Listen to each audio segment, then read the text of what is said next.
Muchísimas gracias, Rafael. Yo creo que ha sido un lujo escuchar tu presentación y tenerte aquí con nosotros.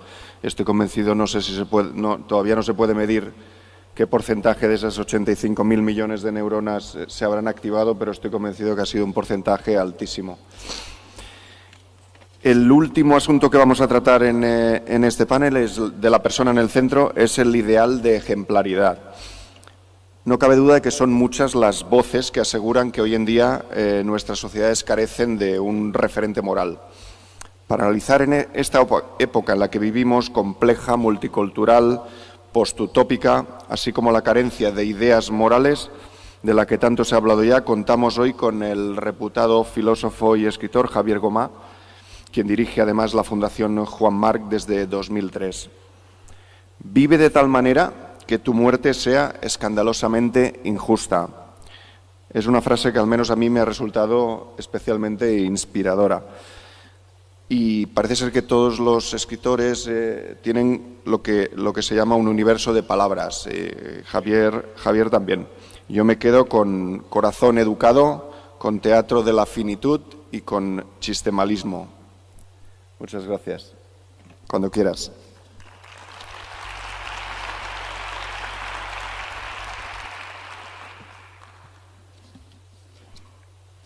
Bueno, voy a ser rápido en el capítulo de agradecimientos, que estoy muy agradecido de poder participar en esta importante jornada ante público y audiencia tan distinguida. Y salimos rápidamente en busca del tema, que es en busca de un ideal para nuestro tiempo, un ideal contemporáneo.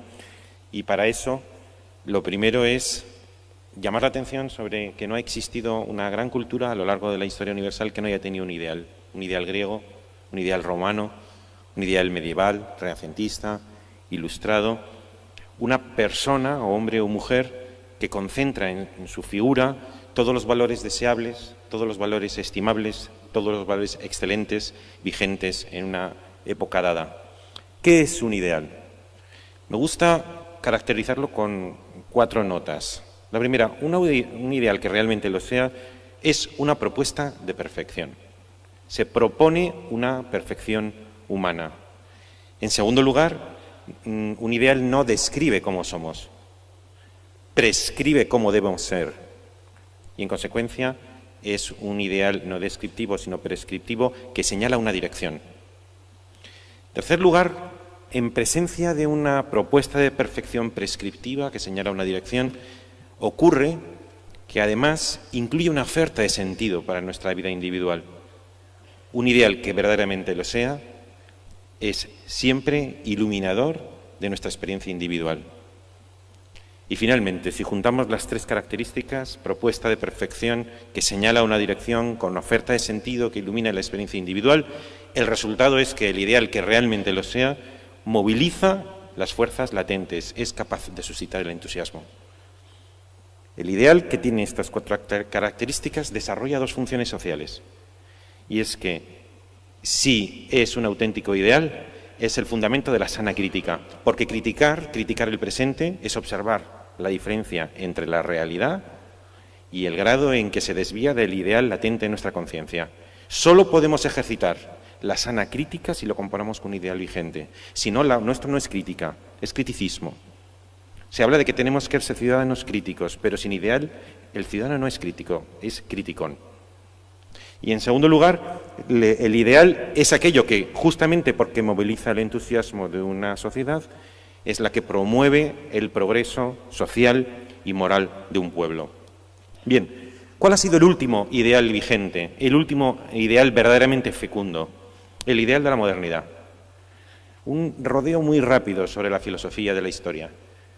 En lo que llamaríamos la premodernidad, desde la aurora de los tiempos hasta el siglo XVIII, luego más pronto se llamó el Antiguo Régimen, el hombre, la mujer, era el centro del mundo, era el príncipe de la creación, pero era siempre una pieza en un mundo que lo trascendía. Incluso se podría decir provocadoramente que la muerte es un invento moderno, es un invento posterior, porque obviamente la gente moría, el hombre o la mujer moría, pero el mundo, que es donde residía la verdad, seguía siendo tan bello, tan poderoso y tan magnífico como antes. Y de pronto, finales del siglo XIX, finales del siglo XVIII y XIX, se produce el gran giro.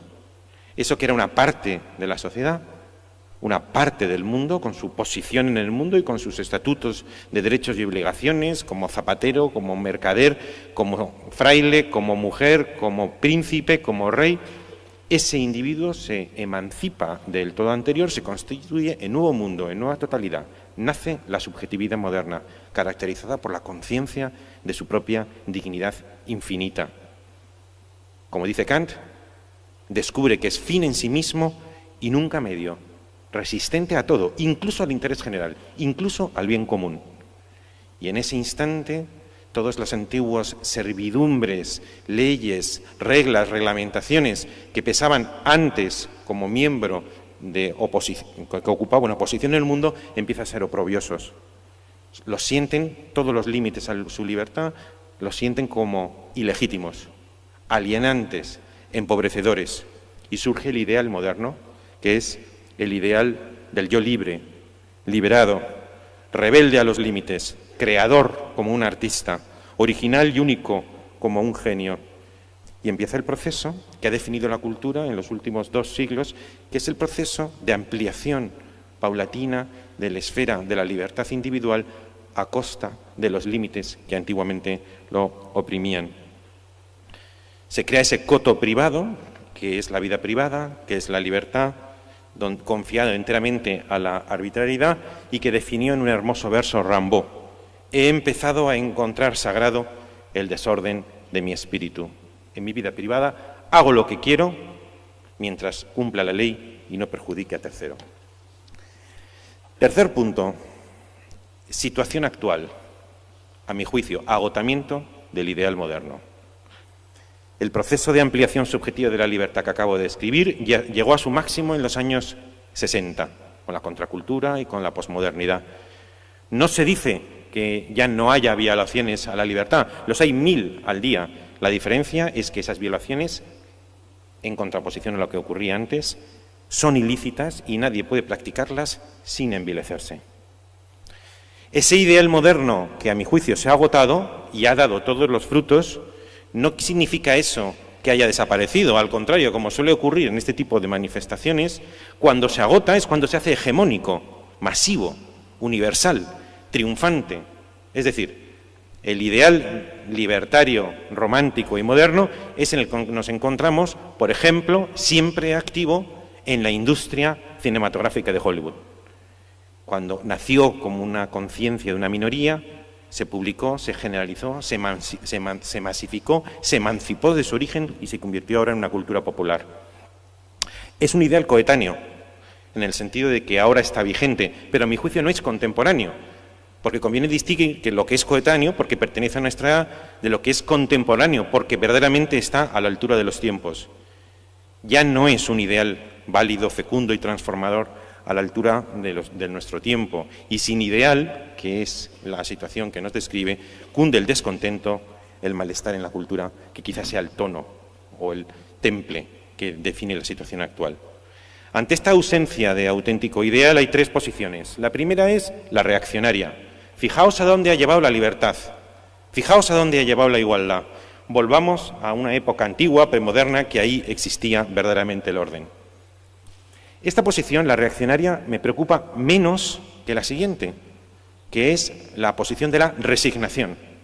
Ser libres e iguales en democracia tiene un precio, la renuncia al ideal. Sí, ha existido un ideal en la época griega, romana, ilustrada, pero nosotros ya no, pues tenemos que tener la madurez de comprender que hay que vivir con el escepticismo, la resignación, incluso el cinismo de la ausencia de ideal, porque somos una sociedad compleja, especializada, multicultural, secularizada, fragmentada. Pero acordaos de lo que os he dicho antes, las 2 funciones del ideal. Uno es permitir el progreso moral de los pueblos, otro el desarrollo de la sana crítica. En consecuencia, una sociedad que renuncia al ideal es una sociedad destinada a la involución y a la ausencia de sana crítica que tendería al criticismo. Todas las culturas han tenido ideal. ¿Será la democracia liberal la excepción? Quizá eso nos abocaría a un estado que muchos aceptarían que es el de la vulgaridad triunfante. Una sociedad sin ideal está abocada a la vulgaridad triunfante. Sin ideal, ¿por qué elegir la civilización y no la barbarie? Sin ideal, ¿por qué aceptar los gravámenes que son inherentes a una civilizada vida en común? Por eso yo os propongo un programa de reforma y transformación de la vulgaridad en 4 puntos. Primer punto, la rehabilitación de determinados límites a la libertad, esos límites que fueron tan desprestigiados en el ideal anterior, que tan fecundo fue y cuyos frutos se terminaron aproximadamente en los años 60 del siglo anterior. Porque hay límites que no alienan ni empobrecen, sino que enriquecen, que nos constituyen como individuos y que establecen las bases para una civilizada vida en común. Goethe dijo aquel verso hermoso: limitarse es extenderse.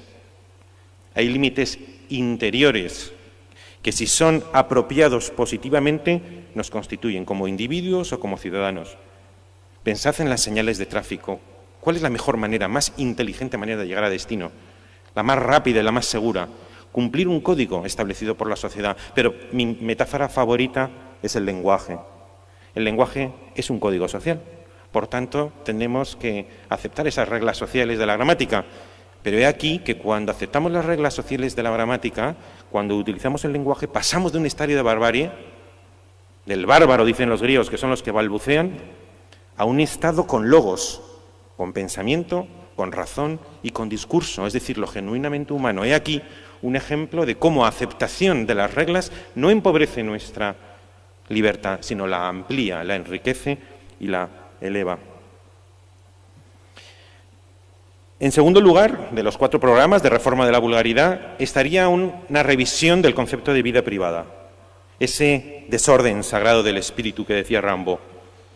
En lo jurídico, la vida privada es, lo que decía Tucídides, una conquista para siempre. Ojalá nunca, nunca perdamos el concepto jurídico de vida privada, que dice que podemos elegir el estilo de vida que queramos mientras respetamos la ley y no perjudiquemos a terceros, sin interferencias públicas ni privadas. Esto es una gran conquista. Pero lo que es una gran conquista desde el punto de vista jurídico es un disparate desde el punto de vista moral. El concepto de vida privada desde el punto de vista moral ha sido y es la coartada para la más soez vulgaridad moral. Desde la perspectiva moral, no podemos decir nunca que algo está permitido y no produce efectos a terceros, porque nuestra vida es ejemplo que produce un impacto positivo o negativo en nuestro círculo de influencia. No hay nada que no produzca perjuicio o beneficio a terceros. En consecuencia, eso nos hace ver que tenemos que ser responsables de nuestro ejemplo para que nuestro ejemplo produzca un efecto virtuoso, civilizador y no bárbaro en nuestro círculo de influencia. Aquella famosa canción que no solamente hemos cantado, sino que hemos bailado, y lo que he bailado se convierte en una verdad casi sagrada. ¿A quién le importa lo que yo haga?, que decía Alaska y Dinarama. Yo le diría a Alaska y Dinarama, desde el punto de vista jurídico, a nadie. Puedes hacer lo que quieras, pero desde el punto de vista ético importa mucho, importa muchísimo. En primer lugar, te importa a ti mismo, a tu propia conciencia, que no le debe ser indiferente si tiene una vida noble o una vida vulgar. En segundo lugar, importa a los demás, porque tu influencia puede representar un impacto positivo o negativo. Y finalmente importa a la sociedad, porque no le es indiferente a la sociedad si está compuesta por ciudadanos que tienen verdadera conciencia de serlo o personas que, por la coartada de la vida privada, embrutecen y envilecen su vida. Por tanto, el nuevo lema de este segundo punto sería: pasemos del ser libres al ser libres juntos. Pasemos de la liberación a la emancipación, que consiste en un uso virtuoso, en un uso razonable, en un uso prudente, un uso inteligente del espacio de la libertad ya ampliada. Y pasemos, y esta expresión a mí me gusta particularmente, de ser libres a ser elegantes, entendiendo por elegante la persona que sabe elegir bien, porque es la misma fórmula, la misma raíz. Porque ya no se trata de ser libres, y os recuerdo, ser libres es la precondición de la ética, pero no la ética misma. Lo que nos define como agentes éticos no es que seamos libres, que se presupone, sino cómo hacemos uso de esa libertad. Y tercer punto de los 4 programas de reforma de la vulgaridad, de la definición de un ciudadano ilustrado. Una democracia no solamente prefiere, sino que presupone una ciudadanía menor de edad, puesto que tiene una persona que tutela y dicta a las personas cómo tiene que pensar y sentir, mientras que una democracia es aquel sistema que presupone que sus ciudadanos son mayores de edad porque han comprendido que no hay nada por encima del humano que dicte sus vidas. Y, en consecuencia, el ciudadano es el verdadero contrapoder. Importante las leyes, cómo no, importante las instituciones, cómo no, pero el verdadero contraponer ante, por ejemplo, la tendencia de las empresas al lucro infinito. Está muy bien la responsabilidad social corporativa, pero la verdadera responsabilidad social corporativa es la de un ciudadano ilustrado que compra o no compra las mercancías de una empresa si estima o no estima que está haciendo algo que como ciudadano ilustrado le gusta o le repugna. Y está bien que haya leyes que limitan los mandatos de los legisladores o someterlos, desde luego, cuando procede a juicio público, pero el verdadero contrapoder de los políticos es una ciudadanía ilustrada, que cuando inserta su voto lo inserta de una manera también ilustrada.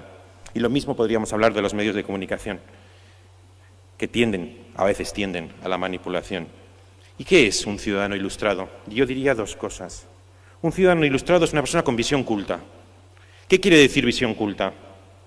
Pues, en primer lugar, un ciudadano ilustrado es una persona consciente de su dignidad.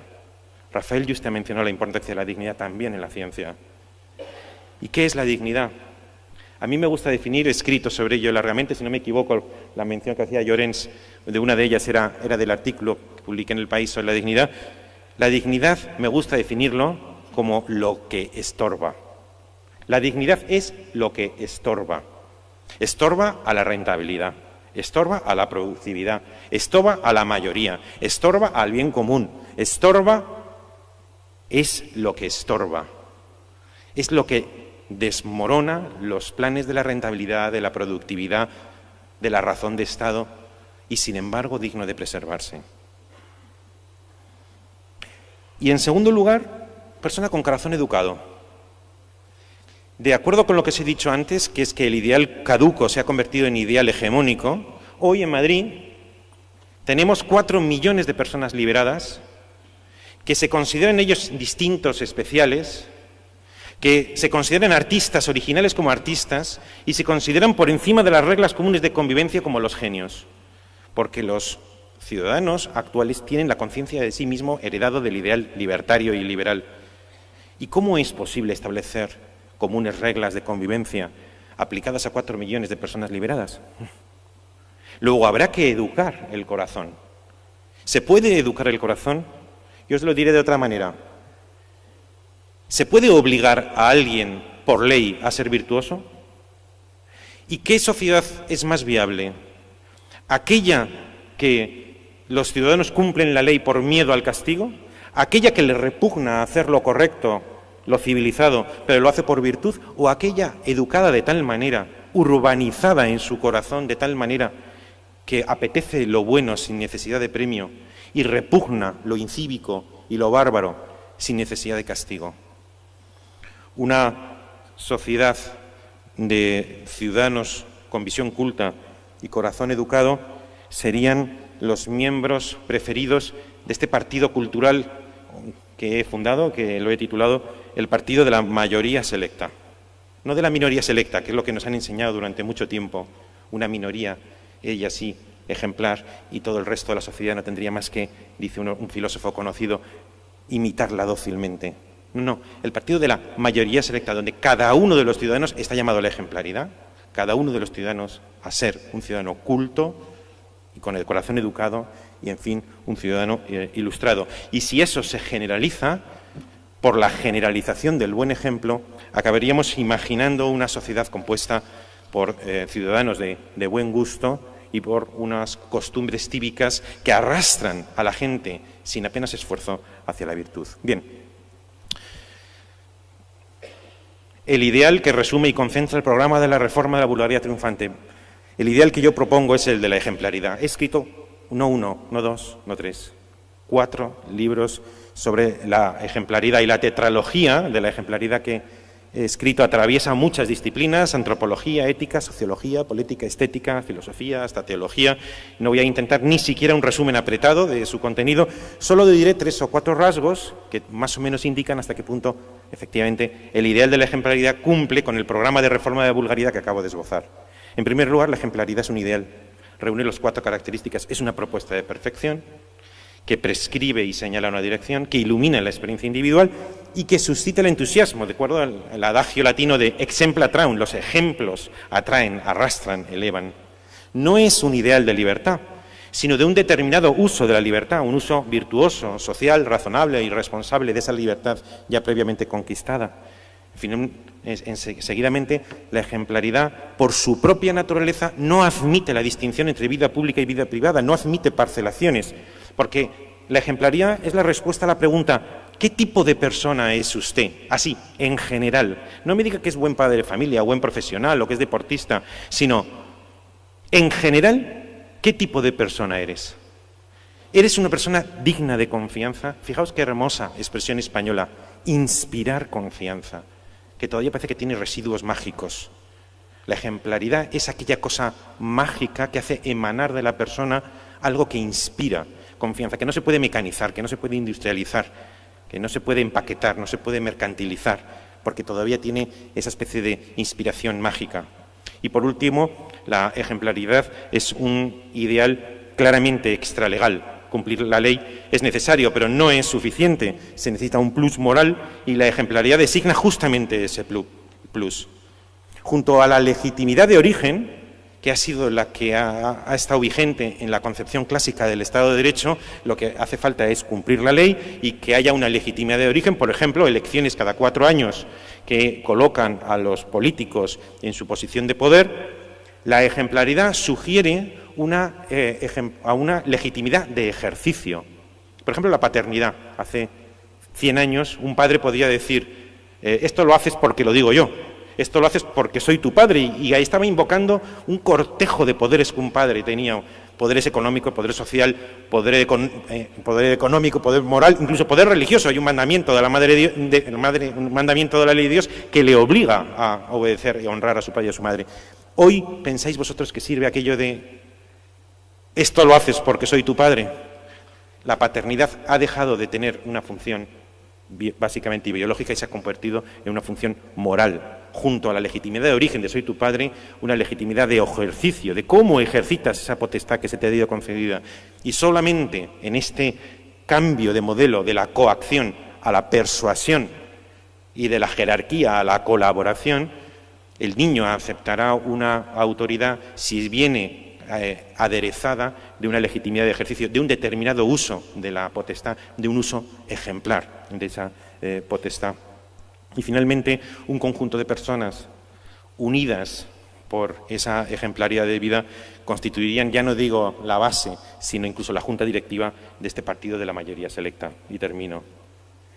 Si tuviéramos que buscar un precedente, un ejemplo persuasivo que invite a la civilización y no a la barbarie, que pueda tener un efecto civilizador sobre el presente, que personifique esa ejemplaridad que 4 rasgos he tratado de esbozar, que encarne la excelencia y la belleza del ideal civilizado, lo encontraríamos en el español más universal, en Cervantes, cuyo cuarto centenario de su fallecimiento celebramos este año.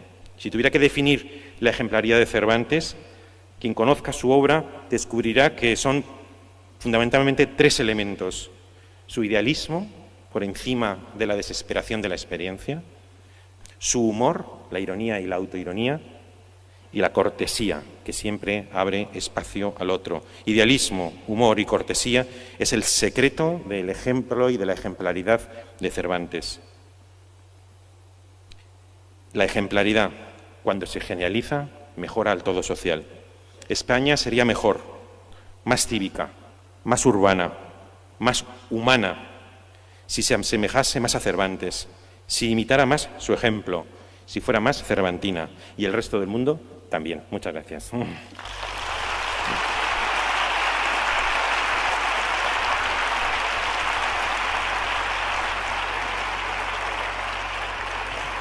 Bueno, Carlota, Carlos, Rafael, Javier, muchísimas gracias por vuestra aportación a este interesantísimo panel, al menos a mí me lo ha parecido.